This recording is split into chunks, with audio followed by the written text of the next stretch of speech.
Welcome, welcome to Chapter 3, Vectors and Two-Dimensional Motion.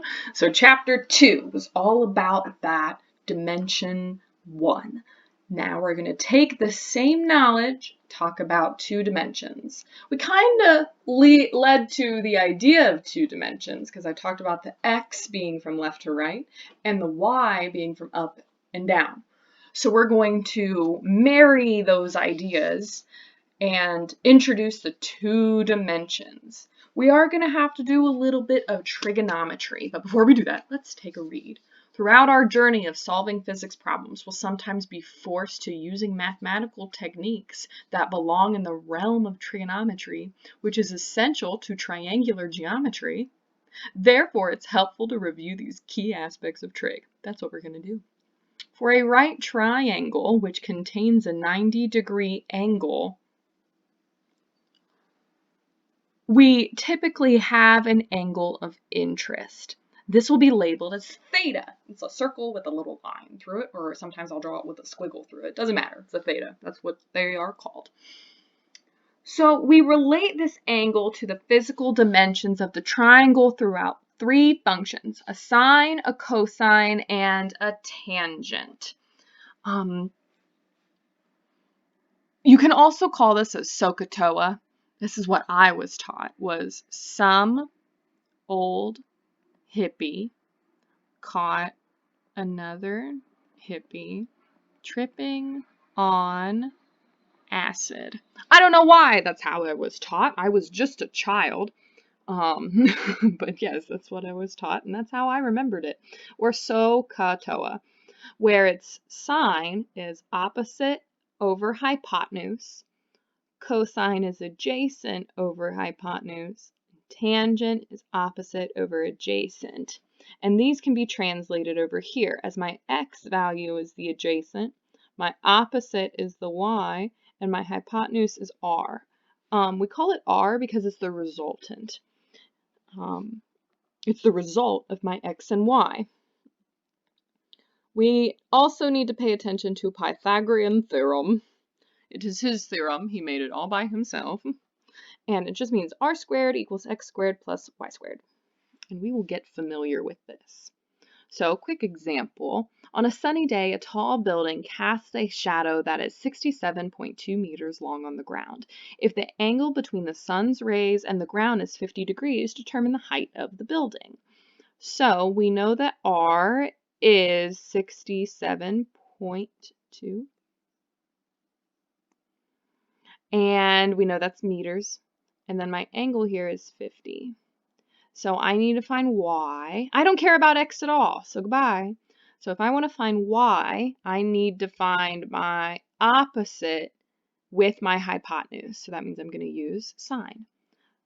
Or you could use tangent. Oh, it's a shadow. You know what would be helpful? Reading. Let me try this again. Ahem. So anyways, reading is important. So it says that the shadow is 67.2 meters. And I need to know the height of the building. So that means I don't care about r, which means I care about tangent. So yeah, tangent of 50 degrees, that's an awful 5. 50 degrees is y over 67.2 meters. I can get rid of the 67.2 by multiplying it on both sides. Ta-da! And then make sure if you put this in the calculator, you're in degree mode. Sometimes if you do this and you don't get this answer, it might be because your calculator is in this fun thing called radians. We won't do radians in this class, so keep that in mind. Sometimes we are looking for an angle and we have to use this inverse. That's what these little ones, negative ones, mean. In your calculator, if you use it on your phone, you have to hit its own little button. You have to open up the scientific calculator, and you might have to go to the second function, and then it'll open it up, or you could just put it into a calculator online. So this is when you're looking for an angle. So really quick thing, inverse functions. So in order to get rid of, up here, in order to get rid of this, we did y divided by 67.2. To get rid of that, we did multiplication, because the inverse operation of division is multiplication. The inverse operation of addition is subtraction. Inverse just means opposite. So here we use inverse tangent to get rid of tangent. Okay. Sometimes we don't care about angles at all. It'll give us angles, and then blah, we gotta put it in the Pythagorean theorem. So that should be pretty easy. Let's talk about these, scalars and vectors. We've talked about this before, but just to remember, scalars just means my number. So mass, temperature, time. Time is a number. Did you know that? Time is a number. And a construct, but yet. It only moves in one direction. So direction doesn't really matter when we're talking about time. You can't go back in time. We're not going to even open the idea. Okie dokie. Vectors, however, are the number, unit, and direction. So displacement, velocity, acceleration. That matters.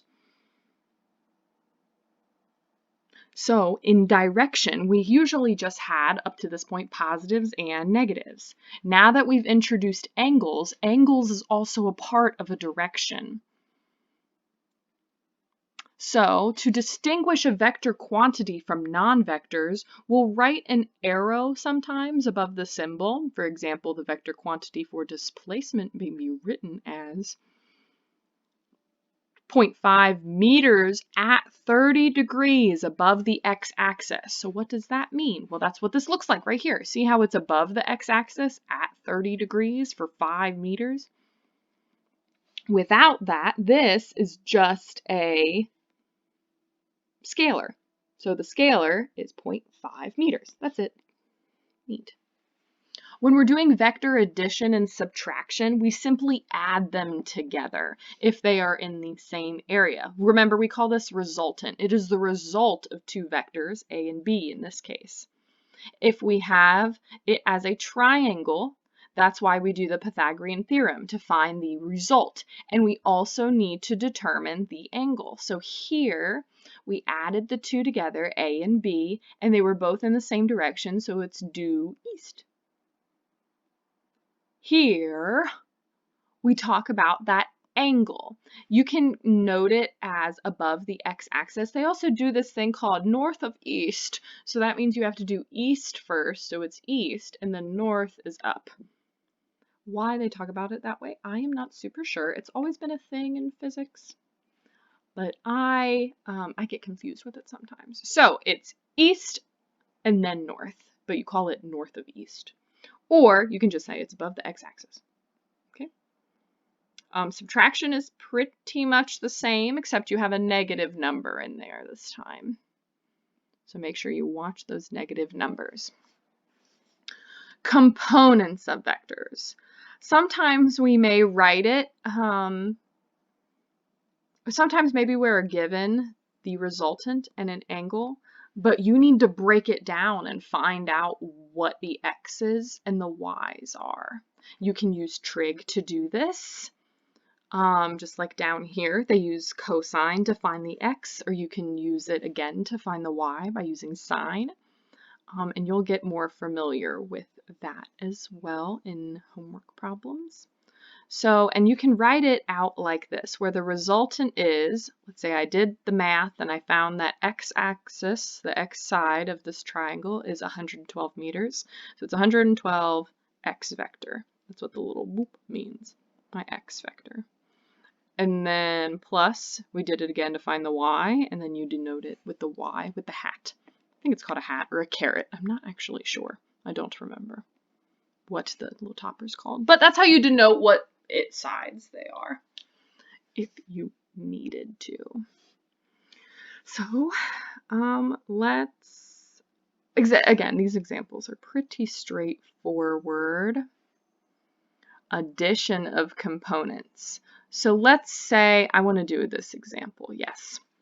Three displacement vectors in the figure to the right have magnitudes A of 5 meters, B of 5 meters, and C of 4 meters. Find the resultant vector with magnitude and direction, because it's vector, and then express the angle as a positive or a negative on the x-axis. So we need to figure out all my x's and y's here. So we're going to break it down piece by piece. So all of the A. So A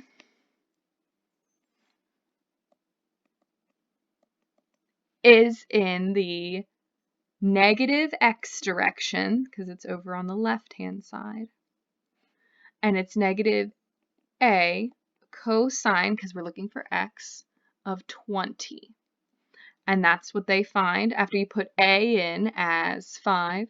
Plop that in the calculator. That's how you get that. And then you want to do A of the y as it's positive because it goes up, 5 sine of 20. And then B's, you're going to do the same thing. B of x is also 5. So 5 cosine of 20 because it's positive. And then, oops. B of the y is 5 sine of 20. Then C doesn't go in the x direction at all. It's only in the y, and it's all negative. There's no degree or anything, so that's how you just get -4. Then to get the resultant, we need to get all the x's together and all the y's together. You simply do that by adding. I'm going to highlight this. So that's how we get all of those, and that's how we get all these. We just add them together. And then to find the full resultant, we use the Pythagorean theorem. So that's what happens here. Okay? Neat. And then you plop it into the equation to find, and you can use any trig function. The easiest one is tangent because you already know what your x's and y's are. And that's in case you have any rounding with the resultant. It's more accurate if you use the x's and y's that you found. Okay, now let us talk about the motion in 2 dimension. I understand these videos are kind of fast, but I give you a lot of stuff to look through. I'm trying to give you a major summary of these lectures. Neat. So we already talked about these x's and y's. Look at all those 2 dimensions. You got all these arrows everywhere. But remember, we have these basic understanding of average velocity from before, and we have all those kinematics equations. Now you're just going to reuse them in the x and the y direction. So let me look at a good example problem. This one right here. Actually, I'm going to do this example problem in a separate video, as I've just now decided. And then we talk about projectile motion, which is a motion, again, in 2 dimensions. You just have to organize it in x's and y's, which is what they do up here, as you notice. X, all their x information, and then all their y information.